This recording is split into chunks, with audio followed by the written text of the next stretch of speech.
If you still can't retire, even though the math says you can, it's probably because you're solving the wrong problem. And until you understand what that problem actually is, no spreadsheet is going to give you the confidence to finally leave work.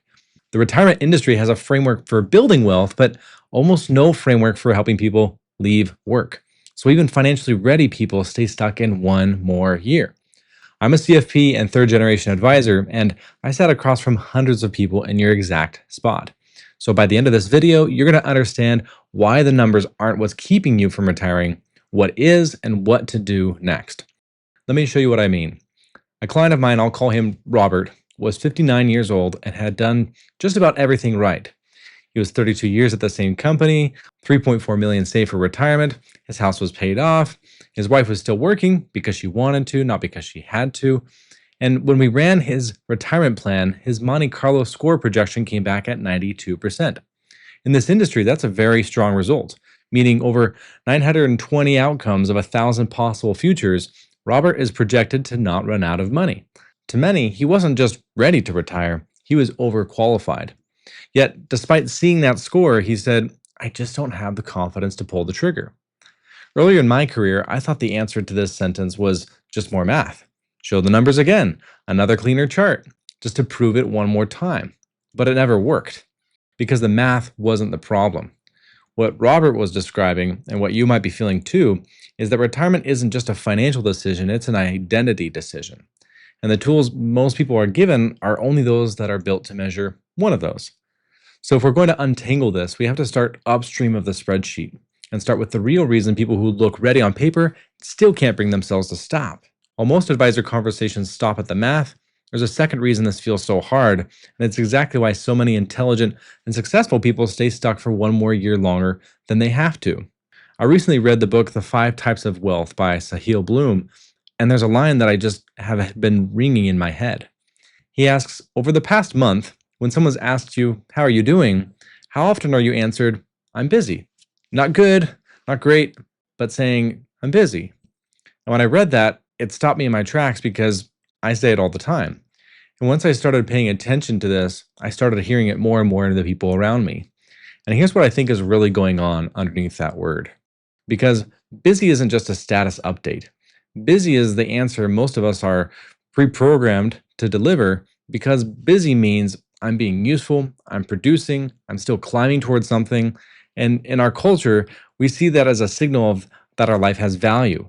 But being busy and time poor in order to make more money is something our American society actually applauds, which means for 30 plus years of your career, every time you're saying, I'm busy, the world answered back with some version of good.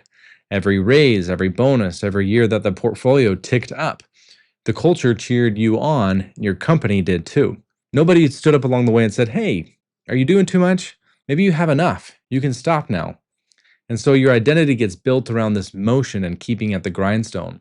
And now when someone's asking you to stop and walk away from all that, which on paper feels like freedom, but underneath it feels a lot closer to losing a part of yourself. And that's what's happening when you find yourself running the numbers at 11 o'clock at night, again and again. It's not that you're checking the math, because the numbers might have been saying yes for a while. You're just trying to figure out how to emotionally relate to a concept that you weren't taught, which is the concept of enough. You've been taught how to build and be rewarded for that in a very quantitative way, but almost nobody talks about how to know or even what to do when you have enough. I see this the most in people who get really good at the work, who show up for 30, 35 years and did well in their career. The same drive that also got them through the 2008 Great Recession, saving diligently and focusing on their long-term goal. Ironically, now that retirement is a short-term goal, the thing that makes you successful is now that might be what's holding you hostage. So here's the reframe. The money was always the tool, but never the point. And the clients I see that perspective clicking with are the ones that stop asking, do I have enough? And start asking, is it enough for what? And that's the first real conversation most people on the edge of retirement have never had with themselves. This is hitting closer to home than you expected.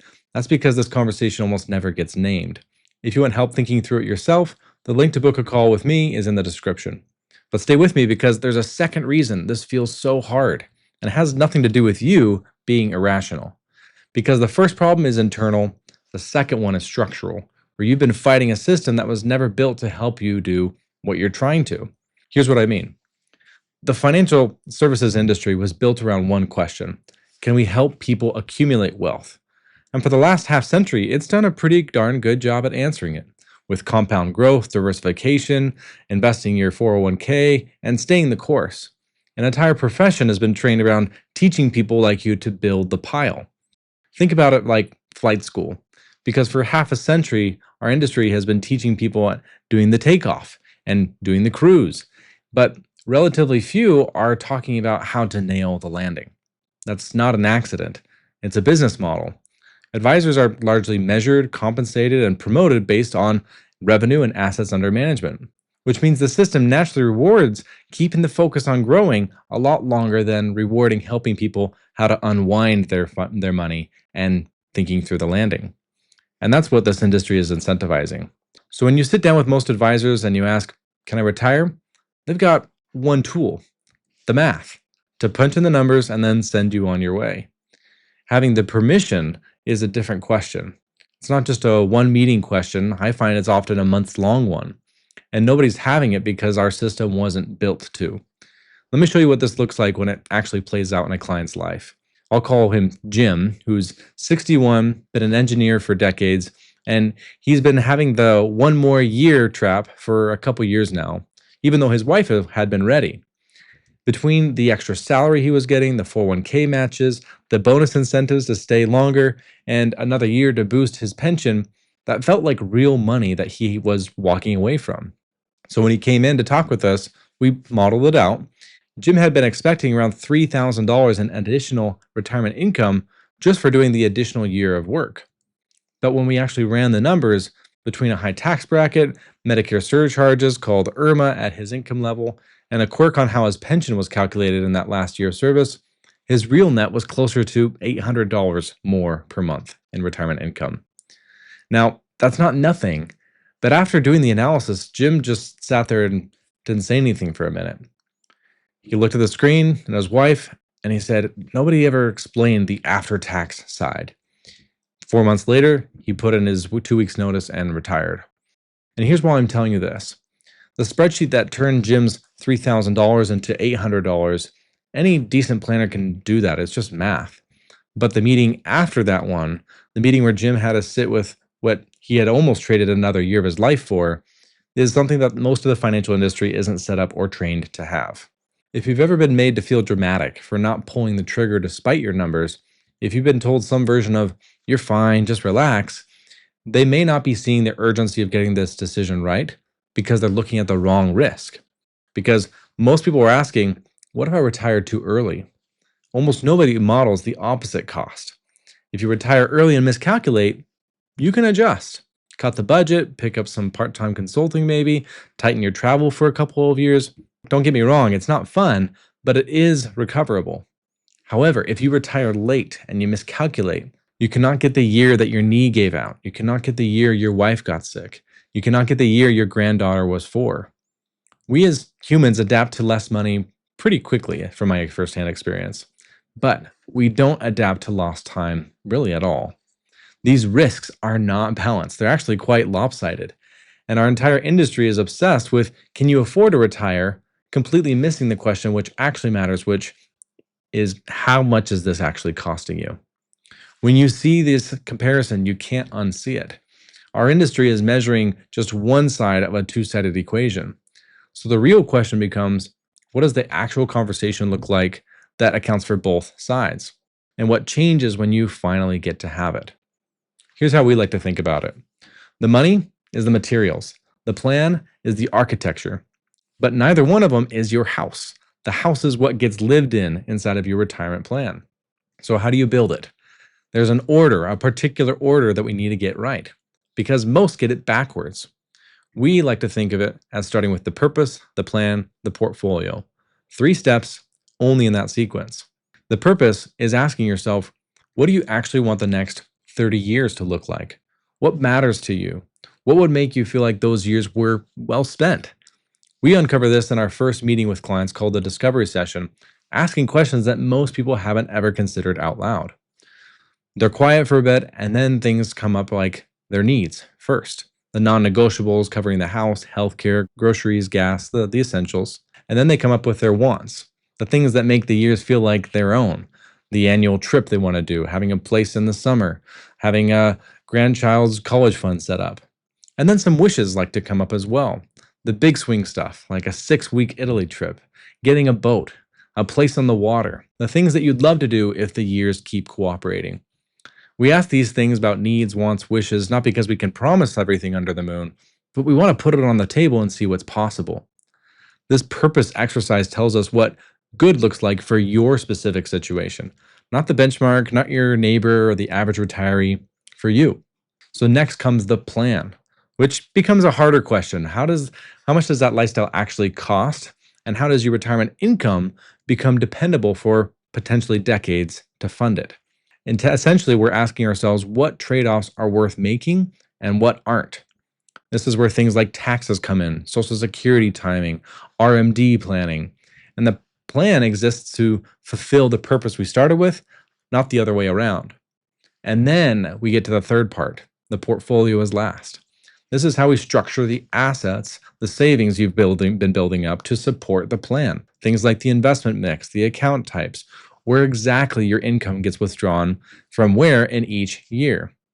For too many, this is where the conversation starts and ends, letting a spreadsheet dictate their retirement timeline and lifestyle, which to me is kind of sad. Confidence doesn't come from a bigger number, it just comes from knowing what your lifestyle costs, what income is dependable, and what are those trade offs worth making. I want to be transparent about why I feel so strongly about this, because it's not theoretical for me. When I joined this industry, I was fortunate not to start from scratch. My grandfather started this business, DeMars Financial Group, back in 1975. He's since retired, but my dad has built on it for decades. And by the time I came on board, I got to step in alongside him, not only working with him, but also with the clients that had been working with our family for years, some of them for decades. Which meant from day one, I wasn't just sitting with people on the verge of retirement. I got to work with people who were 10, 15, 20 plus years into it, seeing how the decisions they made earlier actually played out. I was able to watch how their lives keep evolving long after those decisions had been made. And it taught me something early on that, interestingly, the happiest retirees aren't necessarily the richest. They didn't always wait the longest to retire. They usually were the ones who figured out how to stop letting the numbers be the only voice in the room. In fact, a New York Life study found that 51% of retirees over age 60 wish they retired sooner by an average of 4 years. One of the reasons for feeling that way struck home for me when I had a client where she and her husband had saved for a bucket list trip for years. They kept pushing it out one more year, her husband kept saying, and after a couple of those years, unfortunately, she got a diagnosis. And today, they're never taking the trip. The window for active version of retirement, where you still get your knees, the years your grandkids still think you're cool, where your spouse is still up for getting up on a plane and taking the trip, that window is shorter than you think, and unfortunately doesn't come back. I'll leave you with this. The hardest part of retirement planning isn't the math. It's letting yourself believe the math when it's already said yes. Most people in my experience don't need another spreadsheet, just someone to help walk them through the questions they need to answer, like what those next 30 years look like and what does it actually take to get there.